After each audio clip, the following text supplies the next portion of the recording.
მოგესალმებით მეგობრებო, დაგიბრუნდით AI Pulse Georgia-ს მომდევნო უკვე მეორე ეპიზოდით. საკმაოდ სწრაფად გავიდა ერთი კვირა, თუმცა დაგიბრუნდით ძალიან საინტერესო სტუმრით, ძალიან საინტერესო ეპიზოდით, ძალიან საინტერესო თემით და საკითხებით. თუმცა სანამ ჩვენს სტუმართან გადავიდოდეთ და გაგაცნობდეთ, მინდა პატარა შესავალი, ტრადიციული შესავალი გავაკეთო, რამდენიმე საკითხი მოვიხილო, რამდენიმე საკითხს გავამახვილო თქვენი ყურადღება, იმიტომ რომ საკმაოდ ბევრი სიახლე გვაქვს წინა ეპიზოდის შემდგომ, ჩემი დანაპირებები არ დამვიწყებია. პირველი რაც მინდოდა მეთქვა, ეს არის უდიდესი მადლობა ყველა თქვენგანს, ვინც გამომეხმაურეთ პირველი ეპიზოდის შემდეგ, ძალიან ბევრი ფიდბექი შემომივიდა უკავშირი, ძალიან ბევრმა თქვენგანმა მომწერა სხვადასხვა წყაროთი, ძალიან კარგი ფიდბექებიც იყო ზოგიერთი კრიტიკაც, ზოგიერთი შენიშვნა, ზოგიერთი რჩევა, ძალიან მაძლიერებს ეს და ძალიან ეხმარება ჩვენს პოდკასტს ეს და ძალიან დიდი თხოვნა მაქვს, რომ ასე განაგრძოთ. ყველანაირ უკავშირს მივიღებ, ყველა ნებისმიერი წყაროთი აუცილებლად გამოთქვით თქვენი აზრი, თქვენი სურვილები, თქვენი ინტერესები, მომესით რჩევები იქნება თუ შენიშვნები, პრობლემა არ არის ჩემთვის არაფერი. ძალიან გვაძლიერებს ეს და თქვენთან ერთად მინდა რომ გავიზარდო და გავზარდოთ ეს პოდკასტი. მეორე რისი თქმაც მინდოდა, მე თქვენ დაგპირდით წინა ეპიზოდში, რომ ვიპოვიდი რაღაცა ფორმას, რომ თქვენთან ინტერაქცია მომეხდინა და გარკვეული სასწავლო კურსის სახეც ქონოდა ეს გარკვეულწილად მცირე პროცენტით მაინც და ეს არ ყოფილიყო მხოლოდ საუბარი, სტანდარტული პოდკასტი, მხოლოდ საუბარი და მისი განგრძობითობა აღარ. მინდოდა რაღაცა ფორმა მეპოვა და ვიპოვე ამ შემთხვევაში გარკვეული ფორმა, ეს არის Google დოკუმენტის ფორმა, რომელშიც გამოყავი სხვადასხვა კატეგორიები, იქნება თეორიული საკითხები ხელოვნური ინტელექტის შესახებ, მნიშვნელოვანი დავალებები, AI ინსტრუმენტების ჩამონათვალი თავისი რჩევებით, ჩემი პირადი რჩევებით და სხვადასხვა კატეგორია კიდე, რაც ძალიან სასარგებლო იქნება თქვენთვის. საწყის ეტაპზეა ეს დოკუმენტი, ლინკს აუცილებლად გავაზიარებ მე აღწერაში, თქვენ ყველას გექნებათ აბსოლუტურად ცდომა და ხედვა, ცენტრალიზებულად მივმართავ ამ დოკუმენტს და ყველა თქვენგან შეუძლია ნახოს ეს დოკუმენტი ნებისმიერ მომენტში, ძალიან ბევრი სასარგებლო რაღაცის ჩადება მინდა ამ დოკუმენტში, ისევე თქვენ სასარგებლოთ, რომ ეს იყოს ძალიან ინტერაქტიული, ასე ვთქვათ, და გარკვეული საგანმანათლებლო სახე ჰქონდეს ამას.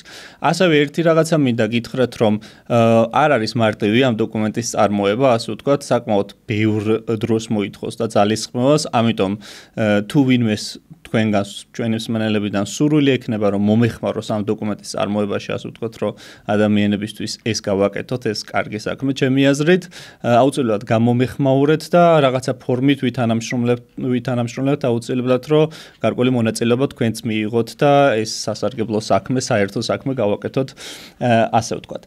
კიდევ ერთი დეტალი, მე მინდა რომ გარკვეული იმეილების ბაზა შევქმნა თქვენი მსმენელების, რადგან ხშირად მომიწევს თქვენთან გარკვეული ინტერაქცია იმ კუთხით, რომ გარკვეული აპდეიტები, განახლებები მოგაწოდოთ, თუნდაც ამ დოკუმენტის, თუნდაც რაღაცა სხვა მასალის შეიძლება გამოკითხვის ჩატარების საჭირო გახდეს და ასე შემდეგ.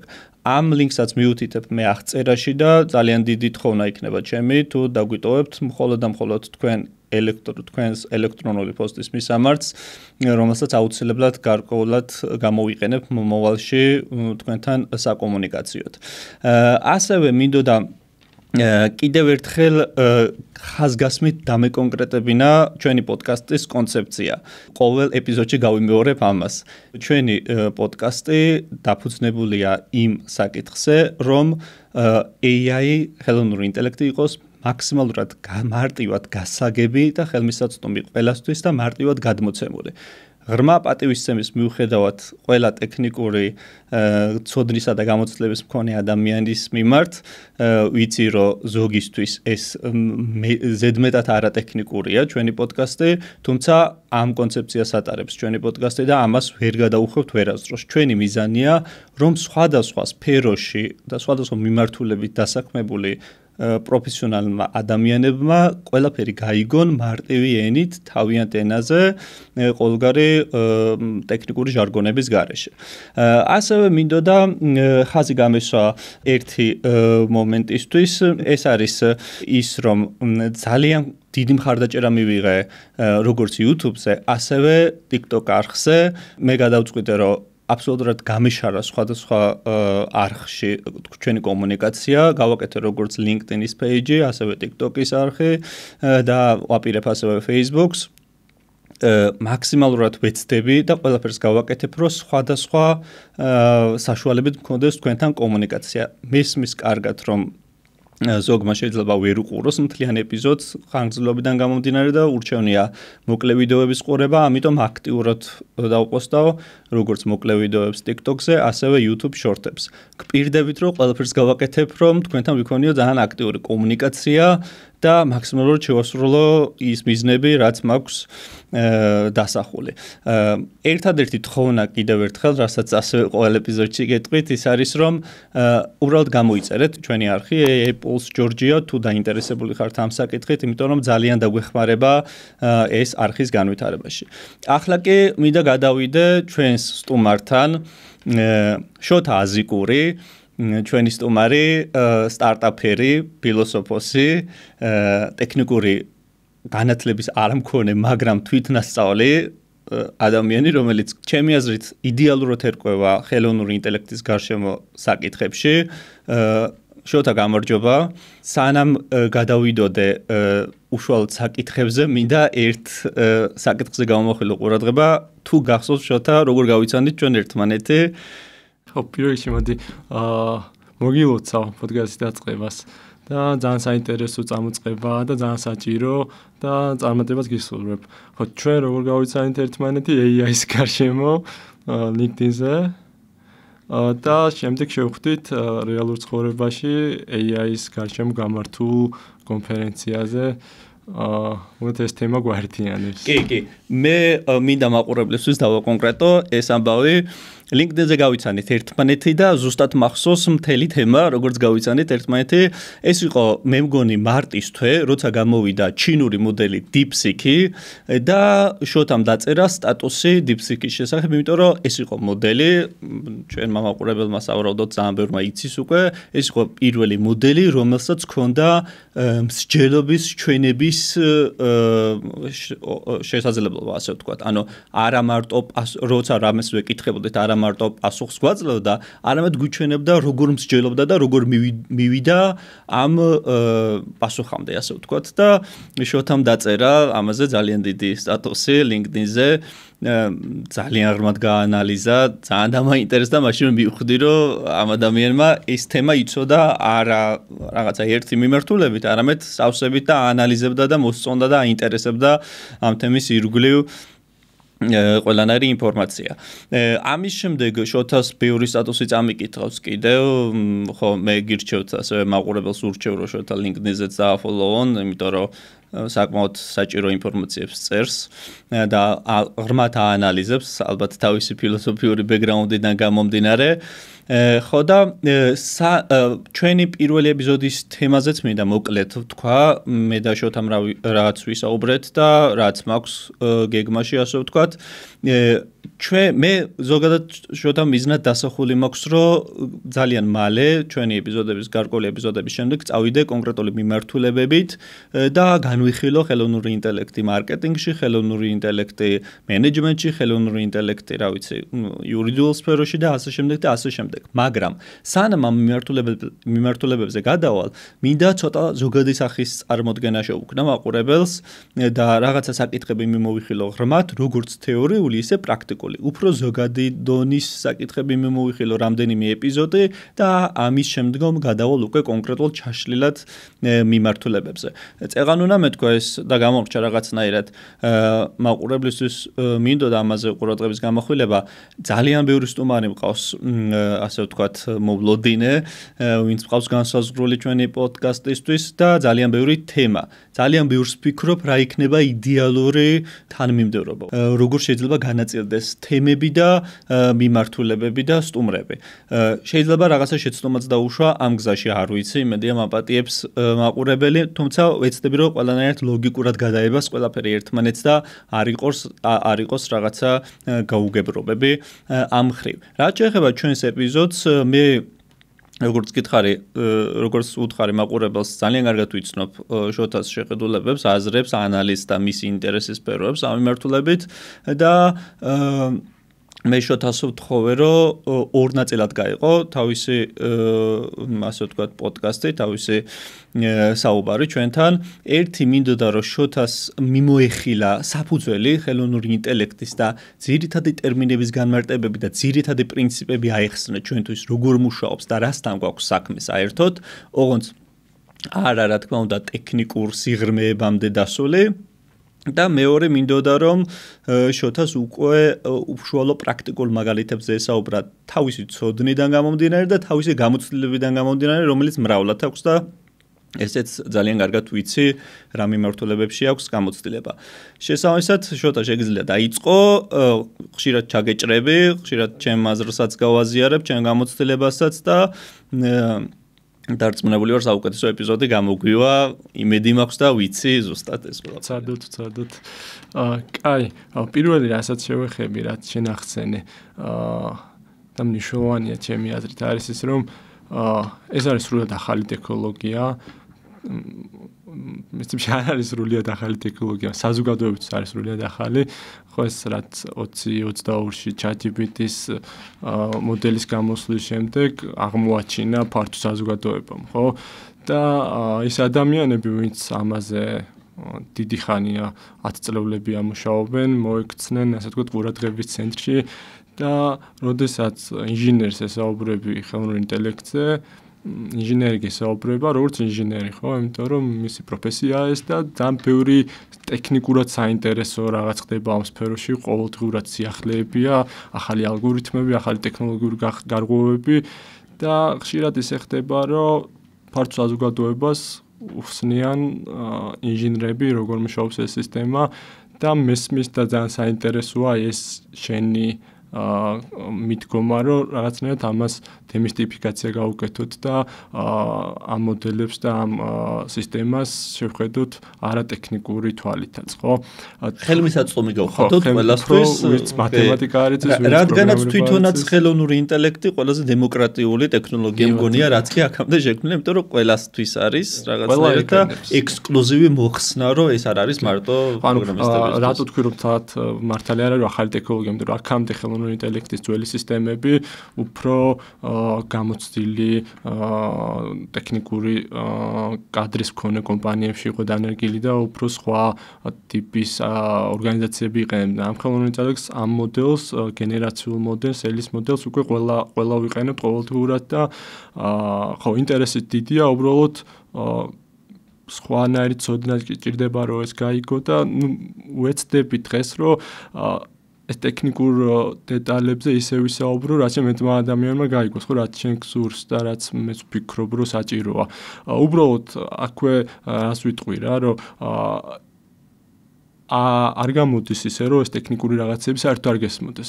იმიტომ რომ თუ საერთოდ არ გესმის ეს ტექნიკური რაღაცები, ცოტა სხვანაირად გამოიყენება ამ ტექნოლოგია და შესაბამისად არ იქნება ოპტიმალური იმხარებლის გამოცდილება, ვისაც ეს მისი მუშაობის პრინციპი საერთოდ არ ესმის. ანუ რაღაცნაირად ბალანსი უნდა ვნახოთ, ერთის მხრივ ტექნიკური რაღაც დონეზე გესმოდეს და მეორეს მხრივ არ ჩავიკარგოთ რაღაც ალგორითმულ და პროგრამულ და მათემატიკურ სირთულეებში, ხო? კაი, მოდი რაღაცა ესეთი მარტივი მარტივი ენით ავხსნა, ჯერ თვითონ რას ნიშნავს, რომ ჩვენ ვქნით პროგრამას, ხო, აპროგრამებთ კომპიუტერებს, რომ გააკეთონ ჩვენი დავალებები, ხო, ეს თქო ალგორითმი მაგალითად, ყველას ერთხელ მაინც ალბათ გაუგია, ხო? ამ ალგორითმის უკან სინამდვილეში ძალიან მარტივი იდეა დგას. ალგორითმის შეიძლება ეს ყოველდღიურ ენაზე ვთქვათ არის როგორც რეცეპტი, ხო? რა არის რეცეპტი? რაც ინსტრუქციების თანმიმდევრობა. ჯერ ეს გააკეთე, მე ეს გააკეთე, მე ეს გააკეთე და ყველას ვისაც საჭმელი მოგვიზადებია, რასადილი მოგვიზადებია, ვიცით როგორ მიყვეთ ინსტრუქციებს, ხო? ალგორითმი, პროგრამა არის რომ კომპიუტერებს უხსნით ნაბიჯ რა გააკეთო, ხო? და შესაბამისად ის ყველა სისტემა, რასაც ხელოვნურ ინტელექტამდე ვიყენებთ, არის რაღაც ასეთი რეცეპტს მიყოლილი, ინსტრუქციას მიყოლილი კომპიუტერული ინსტრუქციის შედეგი, ხო?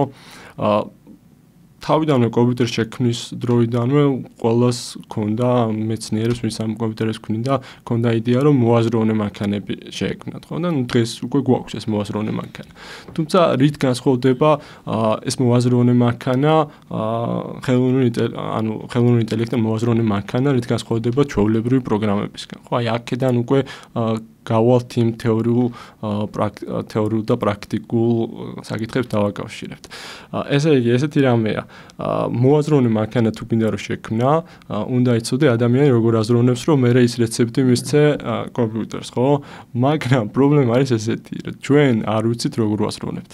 მხოლოდ ნაწილი გვესმის ჩვენი აზროვნების და ის ალგორითმების რეცეპტები, რასაც ჩვენი გონება მიყვება ქვეცნობიერად, ჩვენც არ არის ხელმისაწვდომი, შესაბამისად ძალიან რთულია, რომ ის რაც ჩვენც არ გვესმის, ჩვენი გონება როგორ მუშაობს სინამდვილეში, ის როგორ აუხსნათ კომპიუტერს ესე რეცეპტად, ხო, არ გამოვა.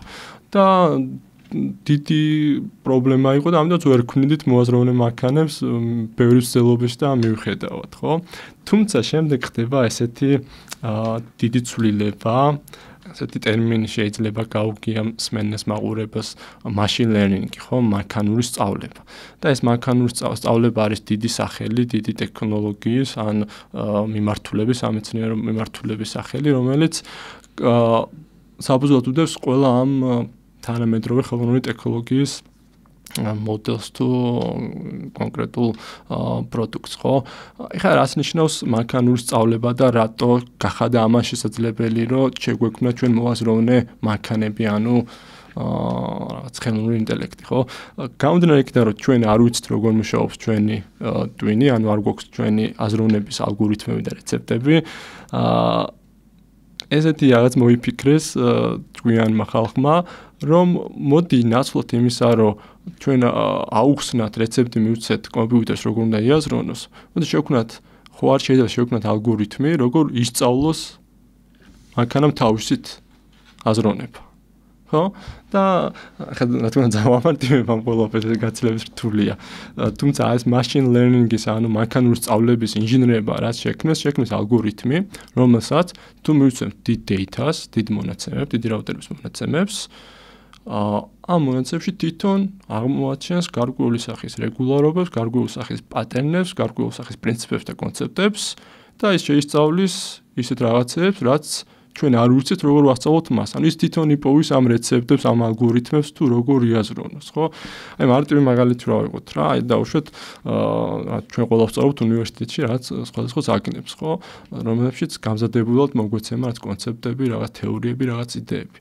დავუშვათ რაღაც ბიზნეს მენეჯმენტს სწავლობს სტუდენტი, ხო?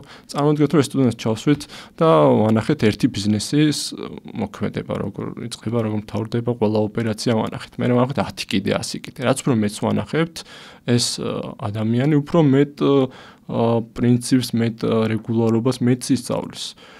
თუ კიდე უფრო მეც ვანახებთ, კიდე უფრო მეც ისწავლის, ხო? რაღაცნაირად ეს მანქანური სწავლობის ალგორითმი შეგვიძლია აი ამას შევადაროთ, რომ ამ მოდელებს ვანახებთ არა 100 და 1000, არამედ მილიონობით სხვადასხვა სახის ბიზნესი როგორ მუშაობს, რასაც წიგნებში რა წერია, ხო, რაც ამოხსნილ მათემატიკურ პრობლემებს დაწერილ კოდს და შემდეგ ეს მოდელი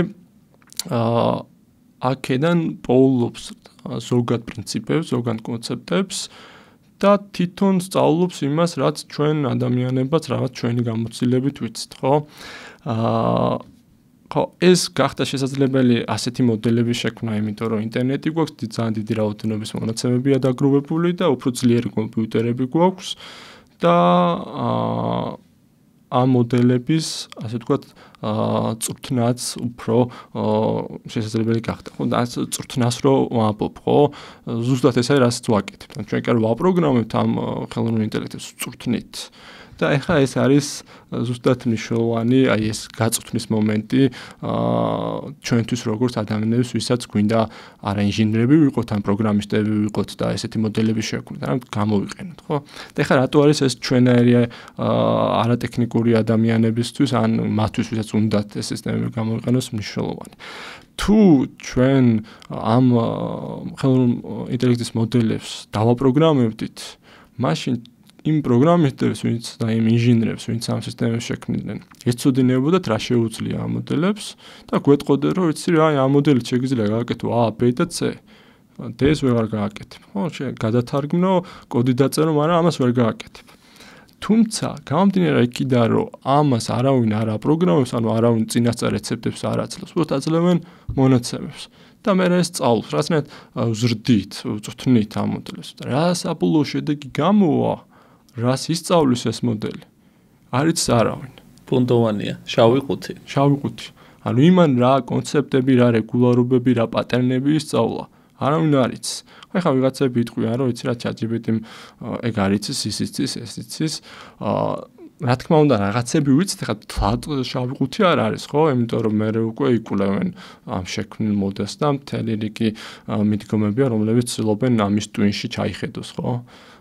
და რაღაც სახით ეს მართლა ტვინია ცოტა სხვანაირი, ხო, ესეც ნეირონული ქსელია, რომელიც აი ამ პატერნებს, რასაც სწავლობს, ინახავს ამ ხელოვნურ ნეირონულ ქსელში, ხო, რომელიც ციფრულად არის სერვერებზე განაწილებული.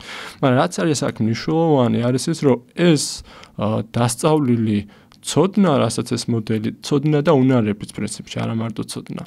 ხო, ეს უნარი რა არის, ხო, რაღაც რეგულარად პატერნის ცოდნა, რომელიც შეგიძლია მე ყოველდღიურ პრობლემას მოარქვა.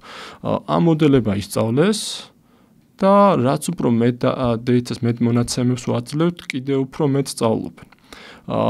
ეს ნიშნავს შემდეგ რაღაცას, რომ სინამდვილეში ის ადამიანები, ვინც ამბობენ, რომ დაუშვათ AI ექსპერტები არიან დაუშვათ ესა და ეს ხალხი, ეგრე არ არის, იმ გაგებით არ არის ეგრე, რომ ვერ იქნები იმის ექსპერტი, რაც არ იცი როგორ მუშაობს, ხო?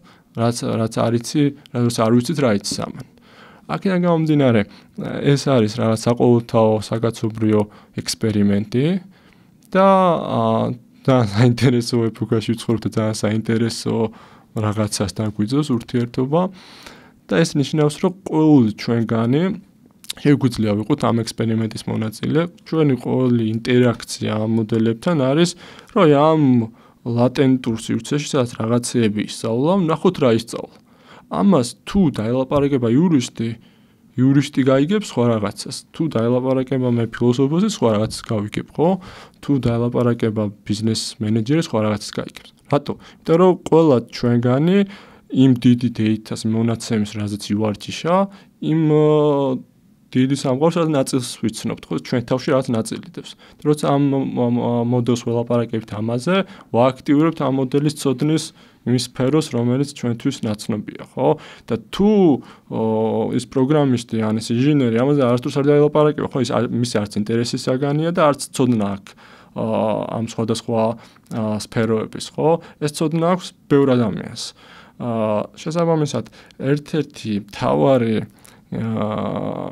ინსაიტი, ერთ-ერთი მთავარი დასკვნა, რაც მე მინდა, რომ აი ამ პირველ ნაწილში მაყურებელთან, მსმენელთან მივიტანო არის ის, რომ ეს მოდელები, ხელოვნური ინტელექტის გენერაციული მოდელები, ენის მოდელები ფლობენ ძალიან დიდ ცოდნას, რომელიც ჯერ ბოლომდე არავის არ გვესმის, რა იციან, რა დონეზე იციან, რა ნიუანსებში არიან ჩასული, რა ნიუანსები დაგროვდა და ამის გააქტიურება, როგორც ადამიანის ტვინში რაღაც ცოდნის რაღაც უბნებს ვააქტიურებთ, როცა დავუშვათ ერთ საკითხზე ან მეორე საკითხზე ვესაუბრებთ, ისე ვააქტიურებთ ამ მოდელებში სხვადასხვა ცოდნას, როცა ვესაუბრებით სხვა თემაზე, სხვანაირად უფორმულირებთ, ხო, პრომპტ ინჟინერი ამასაც შევეხებით შემდეგში, ხო? სხვანაირ პრომპტს და სხვანაირ მესიჯს თუ უფორმულირებთ, სხვანაირად მოიქცევა, სხვადასხვა პასუხებს გვაწვდოს. ხო, მაგრამ ეს არ არის გამომდინარე იქიდან, რომ ვიღაცამ ესე დააპროგრამა, ან რომ რაღაცა კურსს გაივლი, რომელიც ვიღაცა გასწავლის, როგორ უნდა გააკეთო პრომპტ ინჟინერია. ხო, აი ეგეც მნიშვნელოვანი არა, რომ თუ არ გესმის ეს როგორ მუშაობს, გეგონოს, რომ ეხლა მე ვიღაცასთან მივალ, გადავიხდი რაღაცა რაოდენობის თანხას და ის მასწავლის ეს მოდელი როგორ მუშაობს. კი, რაღაცას გასწავლის, რა თქმა უნდა, იმას შეიძლება რაღაცა თავის გამოცდილებით რაღაცები ისწავლა. მაგრამ ეს არის ღია ექსპერიმენტი, რომელიც ყველას შეგვიძლია ისეთ რაღაც აღმოვაჩინოთ, რომელიც არავის არ მოსულია. რაღაც ცოცხალი ორგანიზმი, ხო? სხვადასხვა შორის აი მიკვირს ხოლმე რომ ზოგი აიძახის, რომ ზოგს წარმოდგენა აქვს ჩემი აზრით, რომ ეს არის რაღაცა სტატიკური ტექნოლოგია, როგორც სხვა აქამდე შექმნილი რაღაცები, რომ აი ასე მუშაობს და მორჩა და რაღაცა მცირედით ვითარდება. მეც დამიწერეს კომენტარები, რომ რაღაცა ChatGPT-მ სულ გაუბერა, რაღაცა აი ისეთი რომ უკვირს ადამიანებს მოკლედ რა და ამაშია მთელი საქმე რომ რაღაცნაირად ცოცხალ მოქმედია, რაღაცნაირად ვითარდება, იზრდება და რაღაცა აბსოლუტურად სხვა ტიპის ტექნოლოგია, ვიდრე აქამდე როდესმე ჩვენ გქონდა და ვიცოდით და ის აი უჭირს ადამიანებს ჩემი აზრით ამის გაგება, რომ ეს რაღაცა ჩვენთან ერთად ვითარდება ეს და უბრალოდ სადამდე მივიდა, სადამდე მივიდივართ, ეს არავინ არ ვიცით ჯერჯერობით.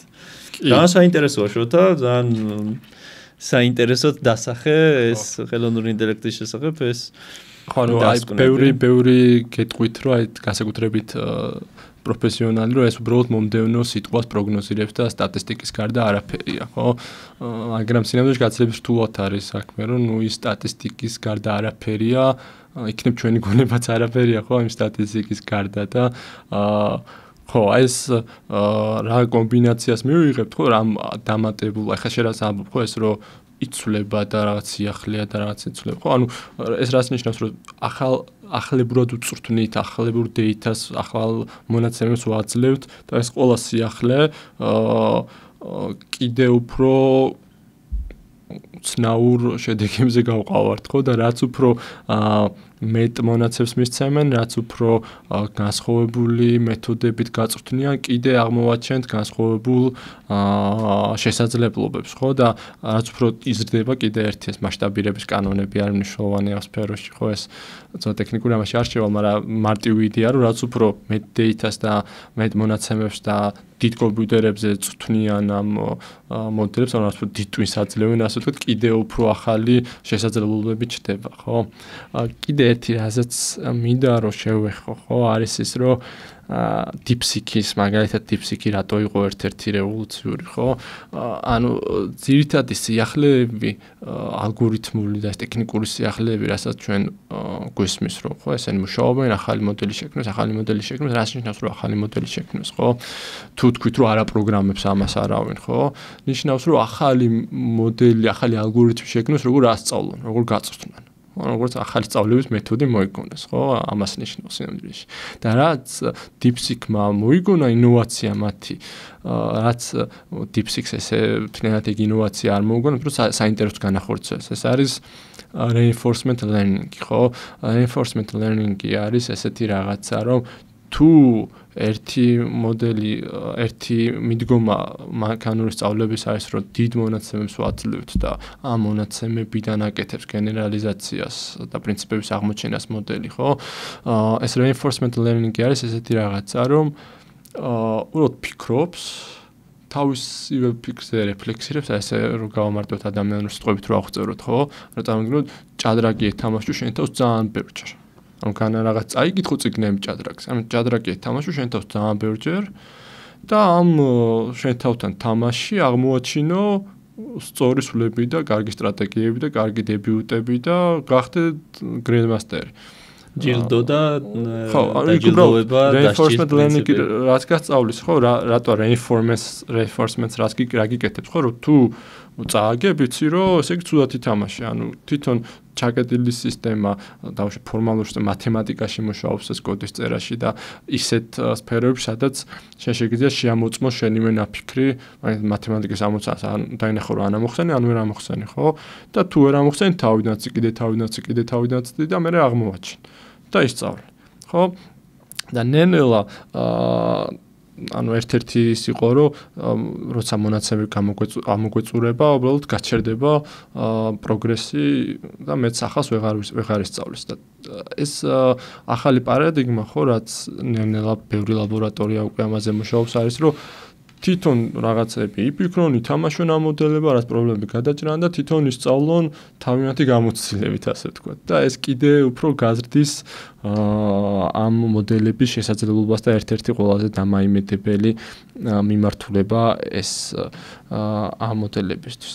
კიდე შემდეგ რაც დაემატა, ხო და რაც ასევე ტექნიკური, მაგრამ ისე ტექნიკური, რომელიც გჭირდება რომ პრაქტიკაში გამოიყენო, არის რომ ამ მოდელებს მისცეს ინსტრუმენტები. რას ნიშნავს რომ ამ მოდელებს მისცეს ინსტრუმენტები?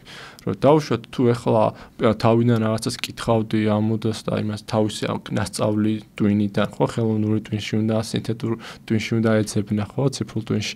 ეხლა შეუძლია გამოიყენოს ციფრული ხელსაწყო და წავიდეს დასერჩოს მაგალითად, ნახოს შედეგები ინტერნეტში და ის გაანალიზოს. ან გამოიყენოს კალკულატორი და უფრო კარგი ეს კალკულაცია გააქვს, ან კოდი გაუშვას, გატესტოს და ისე დაგიბრუნოს, ხო? ან რაც დავუკავშირდეს API-ის, შენ ფაილების სისტემას დაუკავშირდეს, ხო? და ეს tool use ქვია, ხო, ინგლისურად ინსტრუმენტების გამოყენებამ, ასე ვთქვათ, ეს ციფრული ტვინი, რომელიც სერვერებშია ჩაკეტილი, რაღაცა ციფრული საცეცები მისცა, ხო, ერთგვარი, რომ სამყაროს დაუკავშირდეს. და ამას გარდა კიდე ერთი პრობლემა იყო, რომ თავიდან მაგალითად პირველად რომ ChatGPT გამოვიდა, ქონდა context window, ქვია ამას კონტექსტის ფანჯარა შეიძლება ასე ვთქვათ ქართულად, რაც გულისხმობს იმას, რომ ერთი ჩატის მოცულობა რამდენი შეიძლება იყოს. ChatGPT-ის შემთხვევაში იყო სადაც 8000 ტოკენი, ან რაც უხეშად რო ვთქვათ, აი 8000 სიტყვას რო ისაუბრებდით, მორჩებოდა. ახლა უნდა დაგეწყო, ხო? ნელა იზრდება და ეხლა Google-ში უკვე გვაქვს რაღაც Google-ის მოდელებში 1 მილიონი ტოკენი, ხო? ეს ნიშნავს, რომ ერთი ჩატი რო დაიწყო, შეგიძლია ელაპარაკო იქამდე სანამ ეს 1 მილიონი არ მოგეწონება, ანუ შენ წიგნები აუტვირთო, შეგიძლია მთელი შენი კომპანიის დოკუმენტები აუტვირთო და პრობლემა შემდეგ იყო, რაც უფრო მეტ იზრდებოდა ეს კონტექსტის ფანჯარა, უფრო იკლებდა ამ მოდელის სიჭკვიანი, ხო, უფრო ეპნეოდა აზრი ასე შემდეგ. ეხლა ამ დიდ კონტექსტის ფანჯარაშიც უკვე კარგად ახერხებს აზროვნებას და ეს კიდე გაიზრდება. რაც ნიშნავს, რომ აი ამ კონტექსტში თვითონ ამ კონტექსტში შეუძლია ისწავლოს. ანუ ისე რომ შენ თავიდან მოგიწევს ამის დატრენინგება ამ მოდელის და თავიდან ეს რაღაცა მილიონები რო ჭირდება, ხო, დიდ მონაცემთა ცენტრებში რო შვენ. ანუ არა, შენ თვითონ users შეგიძლია მოხმარებელს შეგიძლია აუტვირთო შენ რაც გაინტერესებს და in context learning ქვია რა. ამ კონტექსტის ფანჯარაში ისწავლის ის უკვე აი ამ მონაცემებიდან გააკეთებს გენერალიზაციას, ხო? და ეს ნიშნავს, რომ კიდე აი წერას ვამბობდი, ხო, რომ არავინ არ იცის ამ არა ისწავლა, რატო არ იცი არავინ, რომ ის data არავის არ წავუკითხავს და პლუს შენ ისეთი data გაქვს, მონაცემები გაქვს, რომელიც შენ გარდა არავის არ აქვს. შენი მოდელი ამ ერთ ჩატში შეიძლება ისეთი რაღაცა იცოდეს, რაც ვერც ერთი ამის შექმნელი ვერ გათვლიდა, ხო? ანუ ესეც კიდე ახალი წყაროა შენი აღმოჩენის და რაც ეს კონტექსტის ფანჯრები, ასე ვთქვათ, უფრო გაიზრდება და რაც უფრო ამ მოდელის საბაზისო ინტელექტი და შესაძლებლობები გაიზრდება, კიდე სიახლეები შეგვიძლია აქ GPT არის რაღაცა მაგის ყველაზე მარტივი გამოვლინება. მე კიდე ერთი დინამიკა რო ვთქვათ, ხა საითმიდის, ხო, ეს ტექნოლოგიები ზუსტად აი ამ ყველაფრის გამო რომ შეუძლია ესე იგი ინსტრუმენტების გამოყენება, შეუძლია უკვე ამ ხელა მონაცემებზე ფიქრი არ არის 8000 სიტყვაზე, არამედ მთელი მილიონი, რაც ნიშნავს, რომ შენი პროექტი კოდი აუტვირთო, მთლიანი შენი პროექტი, შეგიძლია დოკუმენტაცია აუტვირთო, შეგიძლია რაღაც მთელი საქართველოს კანონები აუტვირთო, ხო, თუ იურიდიული მიმართულებით გინდა მუშაობა. ეს ნიშნავს, რომ შეგიძლია უკვე აწყო რაც რთული მრავალსაფეხურიანი პროცესი, სადაც დავუშვათ ეს მოდელები ერთი რაღაცას გააკეთებს, გამოიძახებს მეორეს, გამოიძახებს რაღაც ინსტრუმენტს, API-ს გამოიძახებს, რაღაცას ჩამოწეს, შენი ფაილიდან გახსნის რაღაცას, შენ რაღაცა chat-ში მიწეროს, Slack-ში მიწეროს, ხო, ან email-ი გააგზავნოს და უკვე ამას აგენტებს რასაც ეძახიან, ხო? ბევრი კომპანია, ინდივიდი, სტარტაპი იწყებს ამ აგენტების ან თავისი საკუთარი გამოყენებისთვის შექმნას, ან კომპანიის დონეზე შექმნას, ან ქმნის აგენტს, რომელსაც ყიდის როგორც სერვისს, ხო? და ეს არის ჩემი აზრით, რაც ხო, ჩემი აზრით რა ყველა უკვე ვიცით, რომ ეს აგენტებია და ყველა აგენტებს იყენებს და ეს აგენტური ხდება, ეს ხელოვნური ინტელექტი, ანუ აგენტური რას ნიშნავს, რომ ის არა უბრალოდ ეკითხები და პასუხობს, არამედ რაღაც მოქმედებებს აკეთებს, რაღაც ინდივიდუალურად და დამოუკიდებლად სხვათა შორის მომავალ ეპიზოდში ვისაუბრებთ AI აგენტებზე ძალიან საინტერესო სტუმრით და ძალიან საინტერესო საკითხებით. მაყურებლისთვის მინდა ვთქვა, რომ მომავალი ეპიზოდიც იქნება ძალიან საინტერესო და იმის შემდეგი ეპიზოდიც უკვე არ ვიტყვი წინასწარ, მაგრამ ისიც ძალიან საინტერესო იქნება. ძალიან საინტერესო. ხო, ამაზე მართლა შეიძლება უამრავი ვისაუბრო და იმდენი საინტერესო ინოვაცია ხდება ყოველდღიურად, რომ ხო, ძალიან საინტერესო. ხო, პრინციპში ეს არის, რაც მინდოდა მეთქვა ამ ისეთი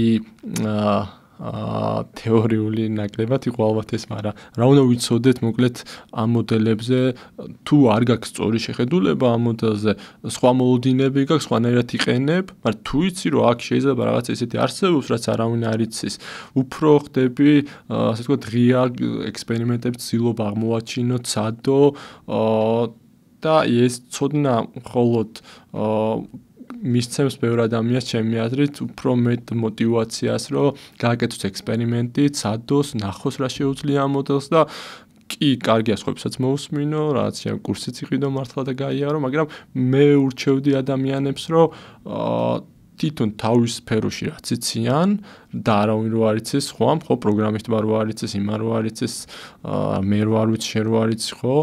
ჩვენში რაღაცა ვერ უთხრათ, რა თვითონ აღმოაჩინოს ადამიანმა, იმიტომ რომ თვითონ იცის ის სფერო და აღმოაჩინოს, რომ ამანაც იცის, ამის twin-შიც, ამის მონაცემებშიც იყო ის თემები, რაც ის მუშაობს და შეიძლება აღმოაჩინოს სრულიად ახალი გამოყენება ყოველმა ადამიანმა თავისით. კი, აი პირველ რიგში მადლობა, ძალიან საინტერესო პერსპექტივაა, რითაც შეგვახედე ამ მოვლენაზე. მეც მასე ვფიქრობ, რომ ანუ ძალიან მნიშვნელოვანია, რომ სადაც ნერგავთ ხელოვნური ინტელექტი რეალურად ხო მართლა ძალიან დემოკრატიული გახდა. ხო არ არის ისეთი ტექნოლოგიური სირთულე რაღაცა არ წარმოადგენს, რომ რაღაცა ისეთი გადაუჭრელი პრობლემა იყოს. ყველასთვის გახდა მარტივად გამოსაყენებელი. მთავარი აზრი რაც არის, მე აბსოლუტურად მოგყვები მაგაში, რომ ხელოვნური ინტელექტი სადაც ნერგავთ, ძალიან საჭიროა იმ კონტექსტისა და იმ სამუშაო პროცესის კარგად ცოდნა და იმ სფეროს კარგად ცოდნა. აი აბსოლუტურად გეთანხმები, რასაც ამბობ შოთა, რომ თუ არ იცი, რაც არ უნდა კარგად იცოდე ზოგადად ხელოვნური ინტელექტის ინსტრუმენტები და თუნდაც გარკვეული დავალებების მიცემა, ყოველთვის შეიძლება დაგაკლდეს რაღაცა. ეს რასაც ვამბობ, ძალიან მნიშვნელოვანია, კი, ძალიან მაგარია, როცა იცი ბევრნაირი ინსტრუმენტი, როცა იცი ტექნიკურად როგორ დაალაგო თუნდაც აგენტის მხარე თუ სხვა მხარე და იცი დავალებების გაწერა, ხო ეს საოცრებაა, ძალიან მაგარია, მაგრამ ამასთანავე საჭიროა თვითონ იმ სფეროსა და იმ კონტექსტისა და იმ სამუშაო პროცესის ცოდნა, რაშიც უნდა დანერგო. თუ ეს არ იცი, ძალიან რთულია და ძალიან გაგიჭირდება წარმატებას მიაღწიო ამ მხრივ. აქედან გამომდინარე, მე ამას ვამბობ ჩემი პირადი გამოცდილებით, სხვადასხვა მიმართულებით, რომ ასეთი ფაქტის წინაშე დამდგარ ვარ, დამინახოს ადამიანი, რომ ცოდნია ძალიან კარგად ხელოვნური ინტელექტი, თუმცა იმ სფეროში სადაც ნერგავდა ძალიან გასჭიროებია, იმიტომ რომ არ იცოდა კარგად თვითონ სფერო და ვერ გაანალიზა. ამიტომ მეც ამას ურჩევდი მაყურებელს, ურჩევის სახით თუ უნდა გავცეთ, რომ არ არის მნიშვნელოვანი მარტო ის ტექნიკური ცოდნა და ის რაღაცა ზუსტი ცოდნები, თუნდაც დავალებებთან დაკავშირებით, თუნდაც ინსტრუმენტებთან დაკავშირებით, პირველ რიგში წინა ეპიზოდში ვთქვით, გაანალიზეთ თქვენი მთლიანი სამუშაო პროცესი და თქვენი კონტექსტი და იფიქრეთ, სად შეიძლება გამოიყენოთ, როგორ და ესაუბრეთ ხელოვნურ ინტელექტს, ბევრ რაღაცას იპოვით და ბევრ რაღაცას აღმოაჩენთ. ასეთ რაღაცას ვფიქრობ. კი, გადავიდეთ შეგვიძლია უფრო ტექნიკურ ნაწილზე, თუ კიდევ არ დაგრჩა რამე სათქმელი შოთა, ამ მხრივ მაყურებლისთვის მინდა ვთქვა, რომ შოთა არის ერთ-ერთი ყველაზე დიდი მოყვარული ორი მოდელის, Google-ის მოდელების საკმაოდ დიდი გამოცდილებით და მეორე Claude-ის კიდე ძალიან აქტიური მოხმარებელი ორივე ჩვენ წინა ეპიზოდში დავასახელეთ 4 მოდელი და მე როგორც ვიცი თუ რამე არ შეიცვალა მას მერე შოთას მოსწონს ძალიან Google-ის მოდელები და სხვადასხვა AI ხელსაწყოს იყენებს Google-ის შეგნით და ასევე Claude მე მგონი რომ კოდს წერდა Claude-ის საშუალებით სწორედ და ორივე მათგანს წინა კვირას ჰქონდა წინა კვირას თუ უკვე ამ კვირას აღარ მახსოვს მე მგონი წინა კვირას ძალიან დიდი განახლებები როგორც Google-ს ასევე Claude-ის უკანასკნელი მოდელი გამოვიდა Sonnet 4 და ძალიან მაღალ დონეზე არიან ამ წუთში ორივე როგორც Gemini ასევე Claude. კი, ხო. ეს ისეთი რამეა, რომ ამჟამად კი Gemini და Claude, მაგრამ ეს კვირიდან კვირამდე იცვლება, ხო, იმიტომ რომ ძალიან სწრაფად ახალი მოდელი და უცბად შეიძლება ისეთი მოდელი გამოვიდეს, დაუშვათ Grok-ი იყოს, ან ChatGPT იყოს, ან DeepSeek იყოს, როცა ისევ გადახვალ უღალატებს წინა ეპიზოდშიც თქვი, ზუსტად მაგაზე ვსაუბრობდი, კვირიდან კვირამდე ცვლილებაზე და ვიღაცა უცხოელი წერდა, გუშინ წავიკითხე LinkedIn-ზე, რომ ხელოვნური ინტელექტის განვითარება მოექცა სპრინტებში, ერთკვირიან სპრინტებში, ანუ შეუძლებელი გახდა სხვათა შორის TikTok-ზე დავდე, ძალიან პოპულარული გახდა ის ვიდეო, სადაც ინსტრუმენტზე ვსაუბრობს ChatGPT, Grok-ი, Claude და Gemini და ძალიან ბევრი რომ ურჩევ ამ ძირითად ინსტრუმენტებს და ძალიან ბევრი კომენტარი წამოვიდა იმაზე, რომ ანუ ზოგი ფიქრობს იმას, რომ Gemini-ია კარგი, ზოგი Grok-ი და ასე შემდეგ. მე იმ ვიდეოშიც და ახლაც ანალოგიურს გავიმეორებ, შეუძლებელია მაგის მიდევნა და მაგაზე ბევრი მსჯელობა დროის კარგვა უბრალოდ გადმოწერეთ 4 მოდელი და უბრალოდ დატესტეთ რომელღაცა კვირაში რომელღაცა მოაგდებს, რომელღაცა კვირაში სხვა მოდელი. მაგრამ იმ ვიდეოში მე არ მიხსენებია ჩინური მოდელები. დიდად ხო DeepSeek-ი არ მიხსენებია თუმცა მასაც აქვს ძალიან კარგი განახლებები და DeepSeek-ის განახლება არის ყველაზე ახალი განახლება, მე მგონი 2-3 დღის წინ გამოუშვის ახალი მოდელი და დიდი ხანი არ გამომიყენებია DeepSeek-ი და ეს ახალი მოდელი რო გამოვიდა, რაღაც ზოგადად თემებზე ვესაუბრე და გამახსენდა როგორ მომწონდა ეს მოდელი ჯერ ერთი იმიტომ რომ ეს აზროვნების პროცესს ზუსტად იმას გაჩვენებს, ზუსტად არა, მაგრამ გაცილებით უფრო პირდაპირ გაჩვენებს მისი აზროვნების მოდელს და ეხა ყველა სხვებსაც ხო, მაგრამ ისინი კვეთცენ, ანუ შეჯამების გაჩვენებენ აზროვნების პროცესს და DeepSeek-ის შემთხვევაში ვფიქრობ რომ ეს უნდა რაღაცა სხვა მიპირებს ძალიან ცილვა მისი დაგულახდილი მოდელია და განსხვავებით ამ დასავლური მოდელებისგან უფრო პირდაპირია, უფრო უხეშიც შეუძლია იყოს და რაღაც სხვანაირი ხასიათი აქვს და ხან ბევრი ლაბორატორია განსაკუთრებით ანთროპიკში აქცევენ Claude-ში ამას ყურადღებას, რომ ცდილობენ რომ ანუ არსებობენ ადამიანები, ბევრი ფილოსოფოსი მათ შორის, ვინც მუშაობს ამ მოდელის ხასიათის შექმნას. კი, ანთროპიკი მაყურებლისთვის დავაკონკრეტებ, ეს არის Claude-ის შემქმნელი კომპანია. და ანუ ეს კომპანიები ხვდებიან, რომ უკვე ადამიანებს უმრავლესობისთვის ამ მოდელებს შორის იმ ხრივ განსხვავება აღარ არის, რომ ეს რაღაც პრობლემას ვერ მიწყობს. ყველა იმდენ ჭკვიანია, რომ ყოველდღიური ტასკებისთვის თითქმის ყველაფერს წყვეტს. ყველა პრობლემას ჭრის, ხო და რჩება ერთადერთი ესეთი კონკურენციის ამბავი, რომელს იქნება უფრო კარგი ხასიათი, რომელ მოდელთან უფრო კარგი ქიმია ექნება, ასე ვთქვათ, მოხმარებელს. ხო და ამაზე ბევრი მუშაობს, ხო და ეგ არის, ხო, რომ ზოგი რომ აუს რომ ეს მომწონს, მოლოთ რაც ქიმია ნახა იმ მოდელთან იმის ხასიათთან შეეცვალოს. კი, აი წეგან რო ვახსენე, მაყურებლისთვის ვიტყვი, წეგან რო ვახსენე ჩემი შექმნილი Google Doc-ი, იქ ჩამოთვლილი მაქვს ინსტრუმენტები და ვაპირებ ეგეთ რაღაცას, რომ არ დავწერო ზოგადი აღწერები, არამედ მივუთითო კონკრეტულად ჩემი შეხედულებები და ჩემი აზრები, სად რომელი ინსტრუმენტია კარგი ჩემი გამოცდილებით. თუმცა მაყურებლისთვის მინდა დავაკონკრეტო ესეც, რომ ყოველთვის აღვნიშნავ ამას, ჩემი რაღაცა აზრი და შეხედულება ვერ იქნება იმდენად ცვალებადია AI სამყარო, რომ ვერ იქნება აუცილებლად ჭეშმარიტი და ხშირად შეიძლება შეიცვალოს. აქედან გამომდინარე, მთავარი კრიტერიუმი ის არის, რომ ვცდილობ, რომ ვიყო აბსოლუტურად ობიექტური, წავიკითხო ძალიან ბევრი შეხედულება, ძალიან ბევრი ინფორმაცია და იქიდან გამომდინარე დავწერო ჩემი დასკვნები. თუმცა ძალიან ხშირად დავაკორექტირებ იმ ყველაფერს და მივუთითებ ახსნებსაც, რატომ და როგორ და რანაირად.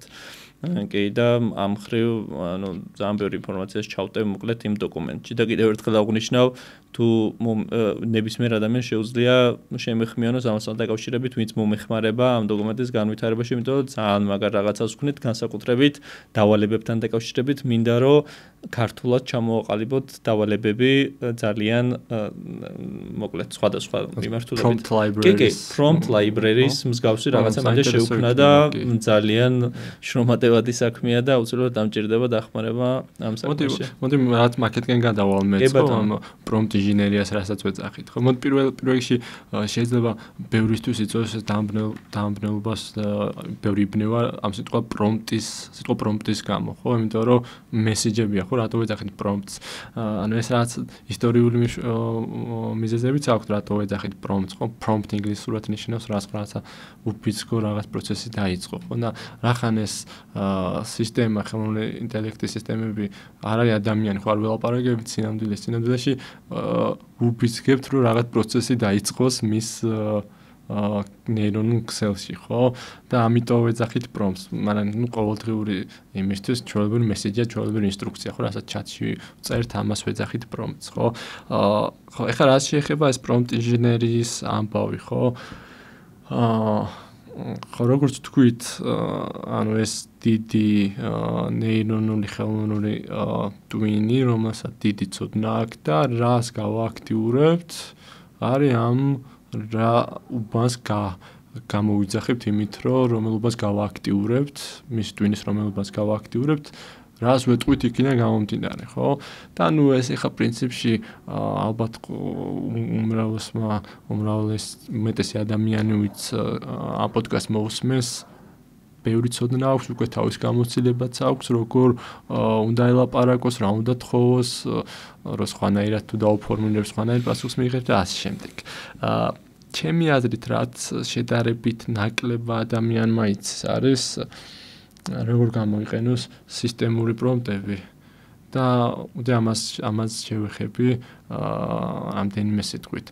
ხო ეხლა რას ნიშნავს სისტემური პრომპტი ხო? ეხლა ახალი კლოდის ახალი მოდელი რო გამოვიდა მე-4 ხო? დაილიქა მისი სისტემ პრომპტი რომელიც იყო სანთად 17000 სიტყვა. ეს რას ნიშნავს რომ ჩვენ რო კლოდს ველაპარაკებით კლოდის API-ში არა კლოდის აპლიკაციაში ჩვენი პრომპტი რაც შევიყოს რაც ერთი წინადადება. ამას წინ ეს 17000 სიტყვა ემატება და მე ჩვენი წინადადება. და მე გვწევს პასუხს, ხო? მაგრამ თუ API-ს დაველაპარაკებით, ან კონსოლით დაველაპარაკებით თვითონ, ანუ ამ აპლიკაციის მიღმა დაველაპარაკებით, მიდის მარტო ჩვენი მესიჯი და საბაზისო მოდელს ვესაუბრებით, ხო? ეს 17000 სიტყვაში რა წერია, ხო, რომ რაღაცა უნდა იყოს მეგობრული, რომ რაღაცა ეთიკური ნორმები უნდა დაიცვას, უსაფრთხოება ასე შემდეგ, ხო? და თუ ეს ცარიელ კლოდს ავიღებთ, ან ცარიელ მაგალითად Gemini-ს გამოვიყენებთ AI სტუდიოში, ხო, სადაც არაფერი წინასწარი სისტემ პრომპტი არ უწერია. უკვე შენ შეგიძლია ამ 17000-ის ნაცვლად შენი სისტემ პრომპტი მოიფიქრო, რომელიც ყველა შემდეგ შენ მესიჯს წინ წარუძღვება, ხო? და რატო არის ეს მნიშვნელოვანი? მაგალითად მე ვარ მაქვს პროგრამისტის როლიც, ხო, ვარ რაღაცა ბიზნეს ვაკეთებ, ვარ ფილოსოფოსი მკვლევარი, ვარ ლექტორიც, ხო, სხვადასხვა როლი მაქვს ცხოვრებაში და როდესაც ველაპარაკები ამ მოდელს, სტუდენტებისთვის მინდა დავალების შექმნაში დავიხმარო, რაღაცას ვიკვლევ, ან კოდს წერ, სხვა ადამიანი ვარ ხო რაღაც გაგებით. ამ სისტემ პრომპტით რაც შეგიძლია გააკეთო არის რომ შეიქმნა შენი ასე ვთქვათ ყველა ადამიანი ხო თავის სამსახურისთვის შეიქმნა სხვა სისტემ პრომპტი კონდეს როგორც დაუშვათ პირადი ცხოვრების სხვა სისტემ პრომპტი კონდეს და ყველა ინტერაქციას ამ მოდელთან წარმოგწოროს ეს სისტემ პრომპტი. მაგალითად მე რა გავაკეთე დაუშვათ მე როგორც მკვლევარმა რა გავაკეთე. ესეთი რამე უთხარი მგონი Gemini-სთან გავაკეთე. ვთქვი რომ მინდა შევქმნათ ჩემი თავის პროფილი და დამის ვიკითხვები, ერთი კითხვა თითო ჯერს და გაიგე რასია მეტი ჩემ თავზე რომ ამის გაშევქნა სისტემ პრომპტი. რაღაცა 1 საათი ვეჩატავე და ბოლოს მოვცა ასე ვთქვათ, რა წიგნები მაქვს წაკითხული, რა თემები მაინტერესებს, რა სტატიები მაქვს დაწერილი, რა როდის რომელ თემაზე ვიმუშავა შემდეგ, რა პოდკასტებს ვსმენ და ასე შემდეგ და ამისგან ბოლოს შევქმენი ერთი დოკუმენტი, რომელსაც ამ სისტემ პრომპტში ვაკოპირებ და როდესაც მე ამას ვეკითხები, რომ ამ სტატიაზე რას ფიქრობ, ღირს რო წავიკითხო.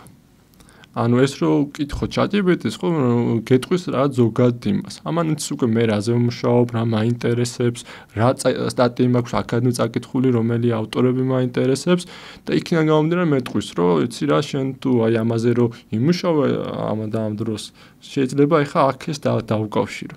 ან მეტყვის, რომ იცი რა, შენ თემებს ეს არ ეხება და ცოტა სხვა თემაა და რა ვიცი, თუ გინდა წაიკითხე, მაგრამ არ გამოგადგება, ხო? ანუ ეს რას ნიშნავს, რომ შენ ეს კონტექსტის ფანჯარა რო ახსენეთ, ხო? ამ კონტექსტის ფანჯარაში შენ სულ გაქვს მითითებული ისეთი ინფორმაცია, რომელშიც მოდელი უკვე შენზე სწავლობს, მასწავლი აქვს და ყველა შემდგომ ინტერაქციას აქედან გამომდინარე აკეთებს, ხო? კიდე ერთი ხო ეს სისტემ პრომპტები როგორ შეგვიძლია გამოვიყენოთ, ხო?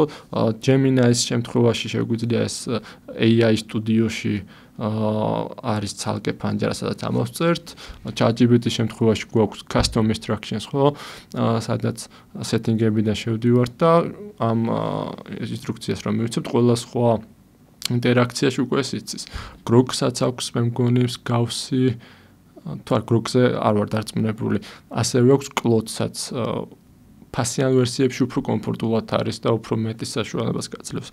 აი მარტო ეს ყველა ადამიანი ყოველდღურად ამას იყენებს რაღაცა 9 საათი 1 საათი რო დაუთმოს თავის ცხოვრებიდან რომ დაწეროს ანუ რისთვის იყენებს შენ სამსახურის გამო გააკეთოს ეს შეიძლება რაღაცა სტუდენტი იყოს ასე შემდეგ რა ინტერესებს რაზე მუშაობს ზოგიერთ სისტემა გაზავს საშუალებას ფაილებიც აუტვირთო ხო ერთად პროექტები აქვს Claude-ს და შემდეგ უბრალოდ ზოგადად კი არ ელაპარაკები ადამიანს ეს მოდელს როგორც ერთი მომდევნო ადამიანი მისთვის არამედ კონკრეტული პიროვნება კონკრეტული გამოცდილებით კონკრეტული ბექგრაუნდით რას უსმენს რა პერსონალიზირებული ბოლომდე და შენზე მორგებული და სრულიად განსხვავებულ იმას იღებ თან აქ არ არის აუცილებელი მარტო თქვენზე უთხრათ ხო რომ ესეთი ვარ და ესეთი ვარ შეგიძლია უთხრათ რომ ამაზე თუ გითხავ მოკლედ მიპასუხე ესეთ თემებზე უფრო ამაზე თუ გითხავ დამიკონკრეტე ჩამეძიე ხო ანუ ინსტრუქცია მისცე რაზე როგორ მოგიდგეს ხო და ეს კონტექსტის ფანჯარა რაც უფრო იზრდება და რაც უფრო სწრაფდება ეს მოდელები უფრო დიდი ინფორმაცია შეგვიძლია მივცეთ ჩვენ თავზე და უფრო პერსონალიზირებულ პასუხებს მივიღოთ. ნუ ამას ეს ახლა ხო რაღაცა უნდა იცოდე და დაჰაკვა ასე თქვა და ნენელა ავტომატურად ალბათ ყველა ლაბორატორია ამას გააკეთებს და ChatGPT-მ უკვე დაიწყო ხო რომ ავტომატურად შენზე მეხსიერებას აგროვებს და შენი წინა გამოცდილება იცის. რომ ჯერ კიდევ ესენი ექსპერიმენტალურია და მისი მეხსიერება კარგად არ მუშაობს და ესე ხელით რო აძლევ გაცილებით უფრო ეფექტურია და უფრო დიდი შედეგი მოყვება ამას. ხო და ნუ დაახლოებით ესეთივე ეს არის მეგონი შენც ახსენე წინა ეპიზოდს უყურე კარგად ვერ ვნახე მაგრამ რაღაც ნაწილებში მეგონი ახსენე Gem-ები და custom GPT-ს ხო აქაც დაახლოებით იგივე ის გვაქვს ხო ასევე Claude-ს აქვს პროექტები და Grok-ს აქვს workspace-ები და შეგიძლია ავტვირთო შენი ფაილები შენი ეს კონკრეტული ინსტრუქციები ორგანიზაცია თუ ხარ ორგანიზაციის ინსტრუქციები და ზუსტად ამ in context learning-ს, ანუ ამ შენ კონტექსტის ფანჯარაში სწავლობს შენს ორგანიზაციაზე რაღაცას და უფრო კონკრეტულ პასუხებს გაძლევს აქედან გამომდინარე, ხო? კიდე რაც ჩემი აზრით არის სამნიშნულოვანი, არის ესეთი რამ. ეს Gemini რო გამოვიდა 2.5 Pro მოაზროვნე. ეს იყო ჩემი აზრით ერთ-ერთი კიდე ესეთი ხარისხობრივი ნახტომი წინ და შენ ახსენე ხო რა სტარტაპს ვაკეთებ და ნუ მე რაც უფრო აკადემიური გამოცდილება მქონდა და ბიზნესის კეთების გამოცდილება არ მქონდა. ნუ ჩემი თან დაფუძნებელს მას ჰქონდა ბიზნესის კეთების გამოცდილება, მაგრამ მაინც რაც ისეთ ბიზნესს ვაკეთებთ, რაც სიახლე ES დაფუძნებული ენის სწავლის აპლიკაცია, რაც ბევრი რაღაცა ჩემთვის სიახლე იყო ბიზნესის მარკეტინგის ასე შემდეგ, რაც არ მქონდა გამოცდილება. და ნუ ამ მოდელებს რო ესაუბრებოდი ხოლმე, კი რაღაც ჩემს მაძლევდნენ, მაგრამ ისეთი არაფერი. ხო, მაინც მიწევდა რაღაცა წიგნებს ვკითხულობდი, რაღაცა ლექციებს ვუყურებ, ცოტა ჩემი გამოცდილებით ვსწავლობ და Gemini 2 და 5 რო გამოვიდა, ეს იყო პირველი მოდელი, რომელსაც აუტვირთეთ. სხვებსაც უტვირთავდით, მაგრამ ნუ ვერ იგებდნენ ეს მოდელები, ამას აუტვირთეთ ყველაფერი და მოგცა ისეთი რჩევები, რომ რამდენიმე დღე მე ვჭდებოდით ხოლმე და ამის რჩევებს ვარჩევდით. ხო? და გაცლებით ნიუანსირებული, გაცლებით დეტალური ბიზნეს სტრატეგია, იქ მარკეტინგის, ანუ დაუჯერებლად გამოსადეგი რჩევები ჩვენთვის. ნუ ეხლა ვიღაცა თუ პროფესიონალია და რაღაც 100 სტარტაპია გაკეთებული, იმით შეიძლება არ ყოფილიყო ესეთი საინტერესო, ჩვენთვის ძალიან საინტერესო იყო. მაგრამ მე შევეჯახეთ ესეთ პრობლემას, რომ ამ მოდელს შეუძლია დააგენერიროს, რა ვიცი, რამე 10-20 გვერდის პასუხი. და ეს deep research-ები, არ ვიცი, deep research-ებსაც შეიძლება შევეხოთ, ხო, რომელიც უბრალოდ კი არ გასახოს მიდის და 300 ვებსაიტს მოძებნის, ამოიღებს data-ს, რაც პატარა ბიზნეს ანალიზს გაგიკეთებს და გაქვს რაც 50 გვერდი წასაკითხი, ხო? ეხლა ჩემი აზრით ეს ადამიანები, ვინც ამ მოდელებს ყოველდღიურად ვიყენებთ, ჩვენი პრობლემა ხდება შემდეგი რამე, რომ ჩვენი გონებრივი შესაძლებლობების ლიმიტი. ამგან რამდენი რამე შეგიძლია მოიხმარო ის რაც გიპასუხებს, ხო? ანუ ჩვენი გონებრივად, ჩვენი კონტექსტის პანჯარა, ასე ვთქვათ, შეზღუდულია, ხო? და ეს მე და ჩემი თანადამფუძნებელი ეს რაც ვიტყოდით, რომ მოდი ხა Gemini-ს ვკითხოთ და Gemini-ს რო ვკითხავდით, ის იმდენ ინფორმაციას გვაძლევდა, თან საინტერესოს კი არა, რა ბევრს, საინტერესოს. უცბად რაც ასე კოგნიტური გადაწვა გვემართებოდა. ხო? Deep research-ის საშუალებით. ხო, deep research-ის და Gemini-ს, თვითონ Gemini-ს ძალიან დიდი ახალ მოდელს დიდი პასუხის მოცემა შეუძლია. და შემდეგ მივხვდით, რომ ესეთი რაღაც არის რა, რომ ნაცვლად დაუშვათ, რომ ვკითხოთ, რომ აი გამიანალიზეს ან რაღაცა. ხო, აი ესეთი prompt engineering-ის ესეთი ტაქტიკა, ნუ მე არ მომიგონია, მაგრამ ბევრჯერ ხვდებოდი, რომ ეხლა დავაფასე უკვე ამ მოდელთან. რომ ეკითხები, დაუშვათ ესეთ რაღაცას ვეკითხები ეხლა უკვე Gemini-ს, რომ დაუშვათ, მოდი ინტერვიუს რეჟიმი გამიკეთე. კითხე თითო კითხვა თითო ჯერზე, ჩამეძიე თუ რამე დაგაინტერესებს, მე მოგიყვევი ჩემ ბიზნესზე რას ვაკეთებ, რა გადაწყვეტილებებს ვიღებ, data-საც აგიტვირთავ, თითო მკითხე. და თუ რაღაცას ჩათვლი, გადავუხვიე სხვა რაღაცას მკითხე. და მე ბოლოში შემიჯამე. და ანუ ეს მაძლევს საშუალებას, რომ მე ასე ვთქვათ, კონსულტანტი მყავდეს, რომელიც მე მაიძულებს გავიაზრო რას ვაკეთებ, მაიძულებს დავფიქრდე ჩაგეძიოს, ჩაგეკითხოს. ეს მეკითხება, რომ ეს რატო გააკეთე, ხო? ანუ თუ გითხრა, რომ ეტყვი, ეს არის ჩემი დოკუმენტები და ეს მინდა და აბა მითხარი. ნუ გეტყვის. რაცა 20 გვერდს მოგცემს და მიდი და იკითხე. მაგრამ, როდესაც აი ამას ეტყვი, რომ ინტერვიუ გამიკეთე, ხო? ის შენ იმ მომენტში სხვანაირად გეკითხებას, შენ სხვანაირად პასუხობ, ხო? მართლა ფიქრობ, რატო გავაკეთე ეს, რატო ეს არ გავაკეთე. და ამ მომენტში შენც აღმოაჩენ და შენც მისცემ ისეთ ინფორმაციას, რასაც ისე არათუს არ მიცემ და ისიც უფრო ხდება, ანუ რაცა in context დინამიკა იქნება, რომელშიც შეიძლება ისეთ რაღაცაზე გახვიდე და ნუ გავედით, რაც ეს უბრალოდ კითხე და გიპასუხა არ გამოდის, ხო? და ესეც მნიშვნელოვანია, რომ რახან უკვე ამ მოდელებს ამდენი შეუძლიათ, რომ ჩვენ აღარ შეგვიძლია, ხო? აქეთ ანუ ადამიანის ინტელექტი ვეღარ მიყვება რაღაც მომენტში ამ მოდელის ინტელექტს და გვიწევს რაც შეგვიძლია ადამიანს რაც კარგი ვართ, ხო, რაღაცა მოკლე დონის ანაც საშუალო ზომის მოცულობის ინფორმაცია შეგვიძლია გავცხოვოთ, ხო, ერთმანეთთან და არა რაღაცა ეხა 50 გვერდი რო გითხრა 5 წუთში შეუძლებელია, ხო, ჩვენი გონება ვერ აღიქვას. და მგონია რომ რაღაცა ესეთი საინტერესო მეთოდოლოგია, ნამდვილად მე არ გამომიყენები არა. და ეხლა რაც გვინდა და რაც ვიცი რომ უკვე იყენებენ აი სხვა ადამიანებს რო უსმენ ხოლმე ბიზნესმენებს განსაკუთრებით და CEO-ებს და ინვესტორებს ესეთ რაღაცა გვინდოდა მე და ჩემ co-founders და კიდე ერთ ჩემ კოლეგა ფილოსოფოს ორ კონტექსტში გამიჩნდა ეს იდეა რომ მაგალითად ამ ჩემ კოლეგა ფილოსოფოსთან რაღაცა კამათობთ ხოლმე რაღაც ფილოსოფიურ დებატზე მე წავალ ისიც წავალ და ჯემინაის ველაპარაკებით რა ამას მითხრა და ამა რაც იტყვი რა და ესეთ რაღაცა თქვით რომ იყოს დავუშვათ ჩატში რომ გემატებოდეს ეგ და მესამე ადამიანს მიწერო რა რომ აბა შენ რას იტყვი ან რაც ბიზნეს განვიხილოთ ერთმანეთს და მესამე ესეც გისმენს და მოყვება საინტერესო არასდროს არ მიფიქრია მაგაზე მე როგორც ვიცი ამათ ბევრი აკეთებს უკვე ან თუნდაც გუნდის შეკრება როა და გუნდის ერთ-ერთი წევრი იყოს და ჩვეულებრივ ამ დინამიკას მოყვება და პასუხობს და შენ ეკითხები აბა შენ რას იტყვი და პასუხობს და გაცილებით უფრო აი ამ ეს რაც ავწერ ინტერვიუს მეთოდს გიცოცხლებს და თან ის კონტექსტიც აქვს ხო ერთ ქალსუს მენდი რაღაცა ეს იყო საინვესტორია ეს ქალი რაღაცა დიდი საინვესტიციო კომპანიის CEO-ა და როგორ იყენებენ ეს ხალხი და ეს ქალი ამბობდა რომ in-house ან თვითონ თავის კორპორაციაში შიგნით გააკეთებინა თავის ინჟინერებს დირექტორთა საბჭოს მსგავსის, რომელიც სხვადასხვა სპეციალისტები ყავთ აგენტებად შექმნილი და ამას WhatsApp-ში აქვს ამ ქალბატონს და რაღაცა ინვესტორს რო ხვდება და რაღაცა იმაზე არის რა ვთქვათ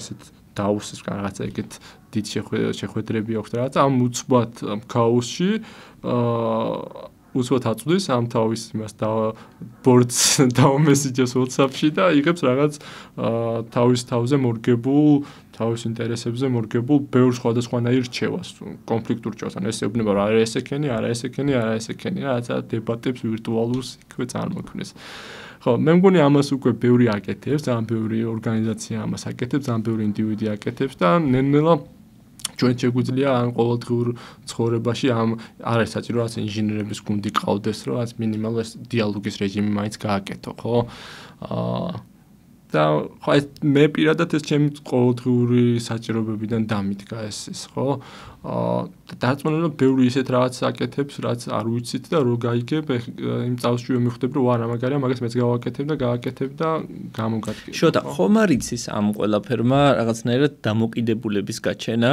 რამდენად ადამიანი რამდენად ლიმიტდება ასე ვთქვათ ადამიანის გონებრივი შესაძლებლობები ამ შემთხვევაში რამდენად აი როგორ ფიქრობ სად გადის ზღვარი იმ ადამიანურსა და იმ მანქანურს შორის რაც ამ შემთხვევაში წარმოიქმნება. ხო, საინტერესო კითხვაა კი ნამდვილად. ანუ აქ ესეთი რაღაცა არის, რომ ეს ხო ეს პლატონიდან და რაც უკრატიდან იწყება, რომ რაც ვერ საბერძნეთში დამწერლობა რო გაჩნდება და რომ ეს ჩვენ მეხსიერებას შეასუსტებს და ვერაფერს ვეღარ დავიმახსოვრთ. ეს შიში ყოველთვის არის და კი არის მართლა არის საშუალება რომ რაღაცნაირად შენი კოგნიტური შესაძლებლობები არ განავითარო და რაღაცნაირად შენი გადაწყვეტილების მიღება სრულიად ამაზე გადაიტანო მაგრამ მე როსხრივ ჩემი გამოცდილება ესეთია რომ მე პირადად ადამიანს რომელსაც ძალიან ბევრი რაღაც მაინტერესებს ძალიან ბევრი რაღაცას ვაკეთებ ჩემი ყოველდღიურობის ნაწილი არის რომ მუდმივად რაღაცას ვწავლობ ფუნდამენტურად მათემატიკას ვიხსენებ ახლა უფრო ღრმად მინდა რომ გავიხსენო და უშუალოდ ენას ვწავლობ იმას რომ რაც უფრო მეტი იცი უფრო ეს შენი კოგნიტური ბენდვით შენი კოგნიტური კონტექსტი გაზარდო რომ რაც აყვე რაც უფრო მეტი ინტელექტია რაც უფრო შენ მეტი გეცოდინება და მეტი სკილი გექნება უფრო გამოიყენებ ანუ ერთი არის რომ კი გადააბარო მთელი შენი აზროვნება ამ მოდელებს ერთი სტრატეგია შეიძლება იყოს რაც მართლა რისკი შემცველია, მაგრამ მეორე სტრატეგია შეიძლება იყოს რომ რა თუ გინდა რომ მეტი გამოიყენოს გაზრდილი ინტელექტი, შენს უნდა დაახვედრო პროფესიონალი იქნები, ლექტორი იქნები, მკვლევარი იქნები, თუ რა პროგრამისტი იქნები, თუ CEO იქნები, მენეჯერი, შენს უნდა გაზარდო ასე ვთქვათ შენი კოგნიტური შესაძლებლობები, რომ ეს ახალი ინტელექტი, ახალი ცოდნა, ახალი ასისტირება, რასაც იღება მოდელისგან, მათ გამოიყენო. ხო. მე ესე ვიტყოდი. კი ბატონო, ძალიან სწრაფად გავიდა ჩვენი დრო. ნუ ხო იცი, მე დავუწურავთ ამ თემას. ძალიან მოკლედ მინდა თქვენი სტარტაპის შესახებაც რომ მითხრა შოთა. ძალიან მოკლედ და შეგვიძლია დავასრულოთ ეპიზოდი. მიუხედავად იმისა, რომ ძალიან საინტერესოა და ძალიან ბევრი კითხვა მაქვს, კიდე ძალიან ბევრს ვისაუბრებდი ამ საკითხების გარშემო, იმიტომ რომ აბსოლუტურად სხვა პერსპექტივებით დაგვანახე ხელოვნური ინტელექტი და დაგვაფიქრე ისეთ საკითხებზე, რაც ესე საყოველთაო განხილვის საგანი არ არის ამ შემთხვევაში. ხო, მიხარია თუ საინტერესო იყო. დიახ, აი თქვენს სტარტაპ იდეაზეს რო გითხრათ, რა საქმიანობს, ესეც AI-სთან არის დაკავშირებული და შეგვიძლია დავასრულოთ დღევანდელი ეპიზოდი. ანუ ჩვენი სტარტაპი Mining.gy არის უცხოენების შესასწავლი აპლიკაცია, რომელიც თავიდან სრულიად ჰობის დონეზე ჩემი თავისთვის შევქმენი, მე აღმოჩნდა რომ ძალიან საინტერესოა, მე ისწავლა ქართული ამოდელება და დღეს შესაძლებელია ზუსტად ევროპული ენები ქართული ენიდან ისწავლო ამ აპლიკაციის დახმარებით. და რა დიდი იმედები გვაქვს რომ კიდე დავხვეწავთ და ყველასთვის ხელმისაწვდომი გახდება უცხოენების შესწავლა ქართულად, ქართული ენიდან ხო ეს არის ჩვენი იდეა. ძალიან კარგი. წარმატებები მინდა გისურვო და ძალიან დიდი თხოვნა მაქვს რომ მომავალშიც გვეწვიოს მე და შოთას შერჩეული გვაქვს გარკვეული თემები, რაზეც ისაუბრებს კიდე თავისი გამოცდილებებიდან გამომდინარე მომავალ ეპიზოდებში და ძალიან საინტერესო იქნება დარწმუნებული ვარ. დასრულდა სამწუხაროდ ჩვენი ეპიზოდი, არ გვაქვს ბევრი დრო, ძალიან საინტერესო გამოვიდა და მინდა გთხოვოთ კიდევ ერთხელ მაყურებელს ორი თხოვნა, ერთი რომ არ დაგავიწყდეთ ჩვენი არხის გამოწერა, ძალიან მნიშვნელოვანია ეს ამბავი ჩვენთვის და მეორე არ დაგავიწყდეთ გახსნა აღწერის, როგორც დაგვირდით, იქ ნახავთ საინტერესო ინფორმაციებს, ერთი ჩვენი პრაქტიკული გიდი, Google დოკუმენტი, როგორც დაგვირდით და რომელიც შევქმენი და მეორე იმეილების ბაზის ლინკი, სადაც შეგიძლიათ მოგვაწოდოთ თქვენი იმეილი შემდგომი განვითარებებისთვის. მადლობა ყურადღებისთვის, დაგემშვიდობებით, შემდგომ კვირამდე, შემდგომი ძალიან საინტერესო ეპიზოდებით დაგიბრუნდებით.